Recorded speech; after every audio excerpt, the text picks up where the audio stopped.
today we are going to continue with this, the base that we have started in the last. We have done with this the data entry part, और data entry में हमने देखा है कि how we can basically use different ways to data entry. अब जैसे हमने range को रेफर किया था, हमने वर्कशीट को रेफर किया, और हमने ये भी देखा कि किस किस तरीके से we can run a code. Now आज हम बात करेंगे second part, which is the calculation part. Calculation को देखेंगे कि किस तरह से we can use calculation in VBA, plus minus ये सब कैसे करते हैं, और साथ में डेटा एंट्री भी आपका एक तरह से कहीं ना कहीं रिपीट होगा, क्योंकि कोई भी कैलकुलेशन करके किसी भी सेल में ही अब तो रखेंगे ना, तो डेटा एंट्री करेंगे. लेट अस सी. चलिए ये फाइल देखिए, यहां पर ये फाइल में हमें कुछ ऐसा करना है कि यूजर यहां पर कोई नंबर डालेगा, कोई भी नंबर हो सकता है, यहां पर कोई भी नंबर हो सकता है. मैं जैसे ही बटन क्लिक करूंगा या शॉर्टकट यूज करूंगा कंट्रोल शिफ्ट सी, तो इन दोनों का प्लस होके यहां पर आ जाएगा. यही चीज करना है इस फाइल में यूजिंग VBA. कोई एक्सेल का फॉर्मूला यूज नहीं करना है, VBA के थ्रू करना है कि इन दोनों में कोई भी नंबर इंटर होगा, मैं जैसे ही कंट्रोल शिफ्ट सी करूंगा या तो मैं यहां पर बटन को क्लिक करूंगा तो मेरा दोनों का टोटल आ जाए यहां पर. चलिए एक बार फ्लो को समझते हैं.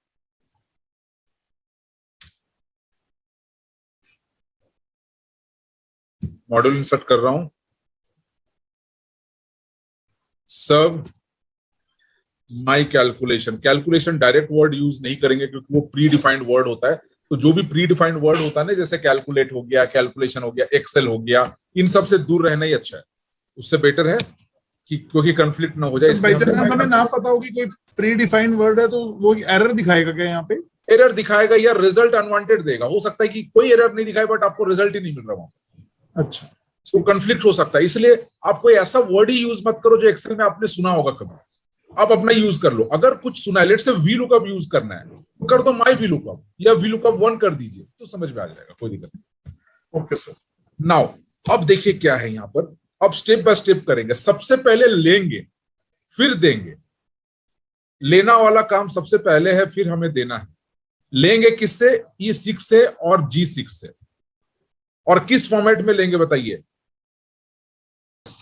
सो एक बार इंटीजर लेके देखते हैं और फिर देखते हैं इंटीजर से काम बन पा रहा है या हमें कुछ और करना पड़ रहा है. Let us suppose dim x as integer, dim y as integer, x equals to range. कौन सा रेंज?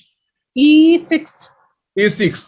अब आप बताइए E6 को हम कैसे लिख सकते हैं? रेंज डबल कोट्स में E6 भी लिख सकते हैं, या सेल्स वाला कंसेप्ट ज्यादा आप लोग प्रैक्टिस करो क्योंकि ये टफ है. इसको प्रैक्टिस करेंगे तो ये इजी हो जाएगा. रेंज वाला कंसेप्ट तो बहुत इजी है ऐसे भी. तो E6 को क्या लिखेंगे? 6 कॉमा E लिख सकते हैं या 5 लिख सकते हैं. यस. इसी तरह से y equals to cells 6 comma 7. Yes 7. इसको मैं प्रैक्टिस करने के लिए इसलिए बोल रहा हूं क्योंकि ये थोड़ा सा टफ लगता है करने में. रो नंबर, कॉलम नंबर, ये जितना ज्यादा करेंगे तो इजी हो जाए. अब देखिए क्या है. अब हमने ले लिया, अब देना है. कौन से सेल को देना है? I6 मतलब I कौन सा है? 6 कॉमा ABCDEFGH I 9 हो गया. 6 comma 9 equals to x plus y. बस डन हो गया ये. अब एक चीज बताइए, ये कैसे पता चलेगा कि किसको लेफ्ट में रखना है और किसको राइट में रखना है? हम ऐसे भी तो कर सकते थे ना, cell 6,5 equals to x equals to cell 6,5 क्यों किया? क्योंकि ये चीज वैल्यू लेकर आनी है, इसलिए बिल्कुल ध्यान दीजिएगा. जो लेगा वो लेफ्ट में होगा और जो देगा वो राइट में होगा हमेशा. लेने वाला लेफ्ट, लॉ से लेना, लॉ से लेफ्ट, ऐसे याद रखना पड़ेगा. सिंपल सब्ट्रैक्शन और वो करते हैं उसमें डिफरेंस होता है. बिल्कुल. सो लेने वाला लेफ्ट और देने वाला राइट. अब देखिए ये ले रहा है और ये दे रहा है. ये ले रहे हैं और ये दे रहा है. इधर ये क्या कर रहा है? ये ले रहा है और ये दे रहा है. x प्लस वाई दे रहा है हमें और हम ले रहे हैं. ये सेल ले रहा है. तो लेने वाला जो वैल्यू होगा वो लेफ्ट में होगा और देने वाला वैल्यू होगा वो राइट में होगा. बस सिंपल. अब देखिए इसको हम असाइन कर देते हैं. राइट क्लिक, असाइन मैक्रो, और माई कैलकुलेशन को कर देते हैं और साथ में शॉर्टकट भी असाइन कर देते हैं. कहां से? डेवलपर टैब में जाएंगे, मैक्रोज में जाएंगे तो एक मैक्रोज दिखेगा यहाँ पर. ऑप्शंस में जाएंगे और कंट्रोल तो है ही, शिफ्ट के साथ सी प्रेस कर देंगे। जैसे शिफ्ट के साथ सी प्रेस करेंगे तो ऐसे हो जाएगा। मैं रिपीट कर रहा हूं एक बार, शिफ्ट के साथ सी। अब ध्यान दीजिएगा एक चीज कि अगर आपके कीबोर्ड में कैप्स लॉक ऑन है तो शिफ्ट के साथ सी प्रेस करेंगे तो काम नहीं करेगा, आपको कैप्स ऑफ करके करना पड़ेगा, देन शिफ्ट के साथ सी करेंगे तो ऐसे काम करेगा। मतलब स्मॉल लेटर में होना चाहिए आपके यहां पर, फिर शिफ्ट के साथ करेंगे तो ये प्रॉपर काम करेगा। ओके, बस अब देखिए यहां पर कर दिया 7, यहां पर कर दिया 9, कंट्रोल शिफ्ट सी हो गया 16, ये इसको प्रेस कर सकते थे। अब है 7.4 और 9, ये काम नहीं करेगा। देखिए यहां 16 आ रहा है, क्या आना चाहिए? डबल। यस, अब यहां पर डबल का रोल आ गया ना, तो डबल में लेंगे, नहीं तो इंटीजर में ले रहा है बार बार। बस अब देखिए, सो ये भी ले लिया और ये भी ले लिया, तो जैसे होगा वैसे कर सकते हैं। सो double is the best, double में हम कर सकते हैं चीजों को। चलिए, सो अभी हमने बेसिक डेटा कैलकुलेशन देखा, मतलब बेसिक हमने एक कैलकुलेशन देखा और डेटा एंट्री भी रिपीट हो गया। देखा आपने, यहां पर कैलकुलेशन तो हुआ, डेटा एंट्री भी रिपीट। अभी हमने सिर्फ बेसिक देखा है कैलकुलेशन की कैसे कर सकते हैं। अभी कैलकुलेशन में बहुत सारे चीज हो सकता है, ये भी हो सकता है कि अलग अलग शीट से उठा के प्लस करना है, ये भी तो हो सकता है। तो वो करेंगे, एक एक करके करेंगे, स्टेप बाय स्टेप। अब आते हैं इसमें एक और कंडीशन।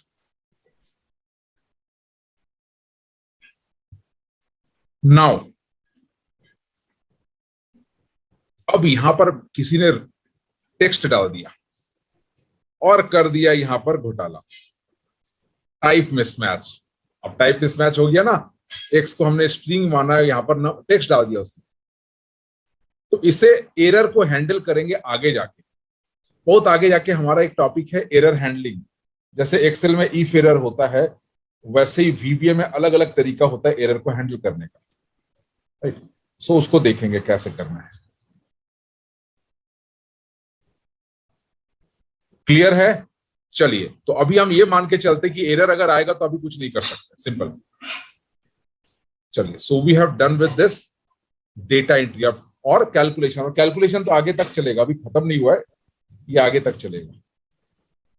चलिए, let us close this file. अब आते हैं नेक्स्ट टॉपिक में, which is very very important, और वो है आपका कंडीशंस या डिसीजन लेना। डिसीजन कैसे ले सकते हैं वो देखेंगे, और इसके लिए हम क्या करेंगे, we are going to use 2 different statement, जिसको फर्स्ट हो गया आपका इफ, सेकेंड हो गया आपका केस। चलिए इसको देखते हैं, और यहां से आपको थोड़ा थोड़ा और समझ में आएगा वीबीए को या वेरिएबल, इन सबको कैसे यूज कर सकते हैं। Now this is the sheet. यहां पर आप देख रहे हो 3 सब्जेक्ट है आउट ऑफ 100। मुझे क्या करना है, मुझे टोटल निकालना है और टोटल के बेसिस पे ग्रेड भी निकालना है, और ग्रेड का लॉजिक ये है। अब देखिए, ग्रेड परसेंटेज के बेसिस पे निकलेगा, बट परसेंटेज यहां नहीं निकालना है, हमें टोटल दिखाना है और ग्रेड दिखाना है। बताइए फ्लो कैसा चलेगा, कैसे करें? मैं एक बार दिखाता हूं आपको, एक बार फ्लो देखते हैं। सबसे पहले 3 वेरिएबल लेते हैं। तो सब्जेक्ट ठीक नहीं होगा, सब रूटीन बोलते हैं इसको, सब। लेट सपोज सब के बाद ले लेता हूं मैं कंडीशन कर देता हूं मैं इफ, ऐसा। सो deem x as double, deem y as double, deem z as double. X equals to sales 2,1, y equals to sales 2,2, and z equals to sales 2,3. अब मुझे टोटल निकालना है। अब देखिए, टोटल तो निकालना, बट टोटल के बाद फिर और कुछ काम करना है, देन ग्रेड निकालना है। तो आपके पास 2 वे आउट है, टोटल निकाल के डिस्प्ले करा दूं, देन ग्रेड निकाल के डिस्प्ले कराऊं, ऐसे कराऊं, या दोनों निकाल के लास्ट में दोनों डिस्प्ले कराऊं, कौन सा बेटर होगा? अच्छा, अब एक चीज बताओ, लेट से ऐसे ही मुझे 10 चीज निकालना होता, मान लीजिए एक कैलकुलेशन से 10 चीज निकालना होता, और आपका कोड जो बन गया, मान लीजिए बन गया 200-300 लाइन का कोड, कैलकुलेशंस किया 300 लाइन का कोड। अब कौन सा बेटर होगा? जो आउटपुट मैंने दिखाया बीच बीच में ढूंढना बेटर होगा, या लास्ट में जो आउटपुट दिखा उसको एक ही बार चेक करूंगा कि कुछ प्रॉब्लम? The last में आउटपुट डिस्प्ले। तो ये आप लोग ध्यान रखिएगा कि जो इम्प्लीमेंटेशन वाला पार्ट है वो लास्ट में रहेगा। एसडीएलसी को ध्यान रखिएगा इसमें भी कि पहले हम क्या करेंगे, या इस प्रोसेस को ध्यान रखिएगा। इनपुट टास्क आउटपुट, आईटीओ, जो लोग दिल्ली में उनको पता होगा आईटीओ। सो इनपुट टास्क आउटपुट, पहले हम इनपुट ले लेंगे, सारा इनपुट ले लेंगे जितना करना है, फिर सारा टास्क कर लेंगे सब कुछ, और आउटपुट वाला पार्ट हम लास्ट के लिए रखेंगे। आउटपुट चाहे तो हम बीच में दिखा सकते हैं, बट दिखाना नहीं है, लास्ट में ही करें। अब देखिए, सो अब इसको स्टोर करना है, क्योंकि टोटल अभी दिखाना नहीं है, तो टोटल को स्टोर करना है। तो एक और वेरिएबल लेते हैं, dim total as double. So total equals to x plus y plus z. अब हमें परसेंटेज भी कैलकुलेट करना है, बिकॉज हमारा ग्रेड परसेंटेज के बेसिस पे होगा। So deem PER as double, PER equals to total divided by 300 into 100, या टोटल डिवाइडेड बाय 3 भी कर सकते थे, बट चलिए परसेंटेज वाला ही हम लॉजिक लगाते हैं, इंटू 100। तो ये बन गया मेरा परसेंटेज जो भी है।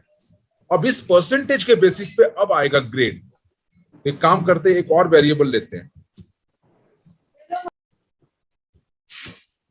बताइए। स्ट्रिंग। यस,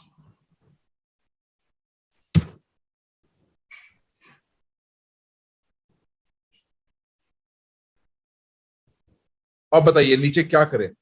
सो अब यहां से आपका कंडीशन स्टार्ट हो जाएगा, if. So if PER is greater than equals to 90, then grade equals to outstanding। First time if होगा, सेकेंड टाइम else if होगा। else if 80, अगर 80 से ज्यादा है तो डिस्टिंक्शन।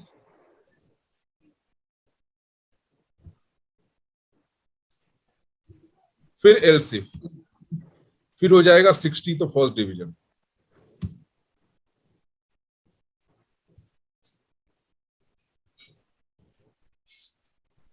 फिर हो गया आपके 45,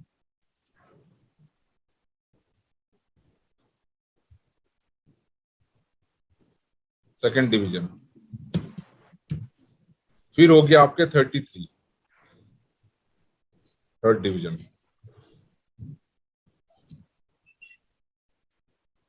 नाउ अब सारे कंडीशंस हो गया, तो लास्ट में बचेगा एल्स। एल्स लिख सकते हैं। एल्स क्या हो जाएगा, grade equals to fail. Yes,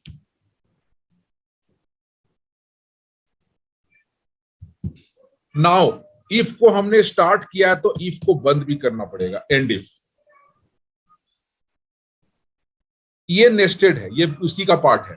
if एक सिंगल इफ स्टार्ट किया था, उसको हमें बंद करना एंड इफ। अब यहां तक हमने क्या किया, सारा वैल्यू को कैलकुलेट कर लिया है। अब आउटपुट दिखाने का टाइम आ गया। तो cells 2,4 equals to total. Yes, तो सेल्स 2,5 इक्वल्स टू ग्रेड। बस डन, आउटपुट हो गया। अब यहां पर काम करते हैं, डेवलपर में जाके एक बटन असाइन कर देता हूं। अब देखिए आ गया ना, 280 आउटस्टैंडिंग।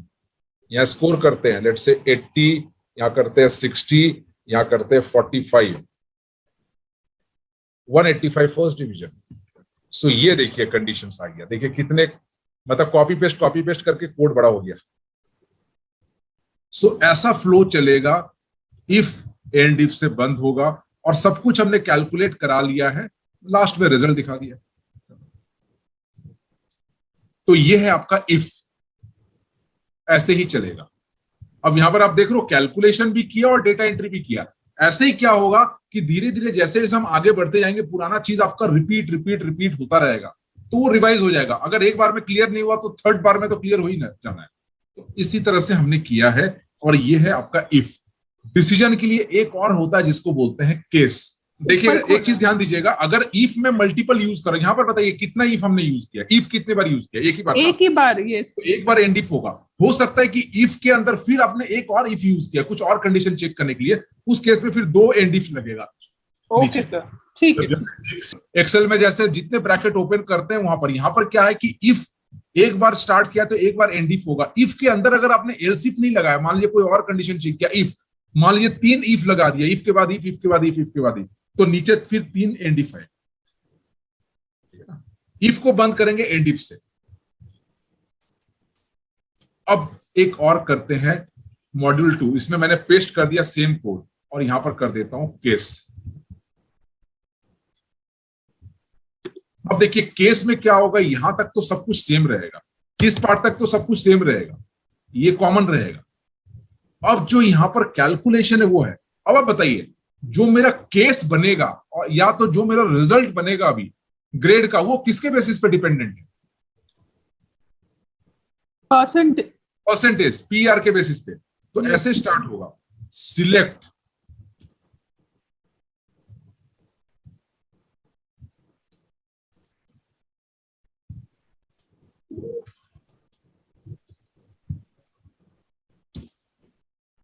सिलेक्ट केस पर, सिलेक्ट केस तो लिखना ही पड़ेगा, और किसके बेसिस पे केस बनेगा?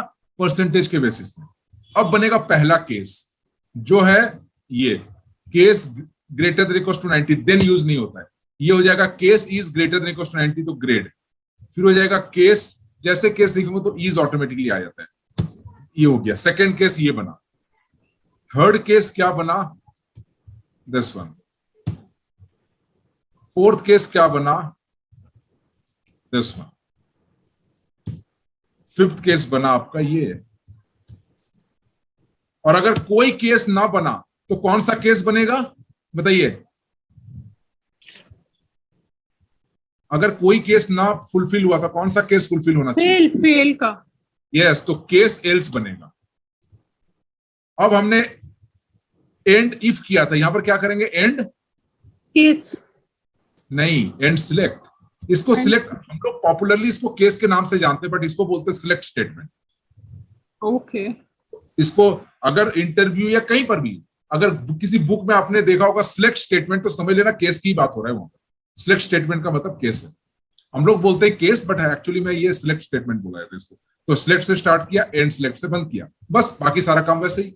अब देखिए यहां पर एक और मैं कर देता हूं, कॉपी करके पेस्ट कर देता हूं, right click, assign macro case, इसको कर देता हूं इफ, और इसको कर देता हूं यस।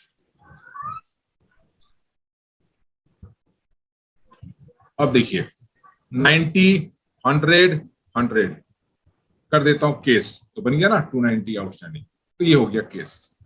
अब देखिए केस वाला, केस भी सिंपल है। अब दोनों में कोई डिफरेंस नहीं है, आपको जो सुटेबल लग रहा है आप उसको यूज कीजिए। कोई मैंडेटरी नहीं कि you have to use case only और you have to use if only. जो आपको कंफर्टेबल लग रहा है उसको यूज कर सकते हैं।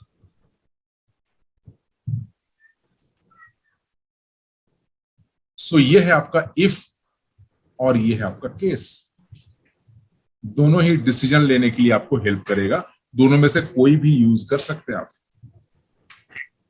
सो आज मैं आगे नहीं बढ़ूंगा क्योंकि आगे सबसे थोड़ा सा कॉम्प्लेक्सिटी बढ़ेगा, लूप स्टार्ट होने वाला है। इसको पहले देखिएगा एक बार, फिर लूप को करेंगे, नहीं तो खिचड़ी पक जाएगा पूरा।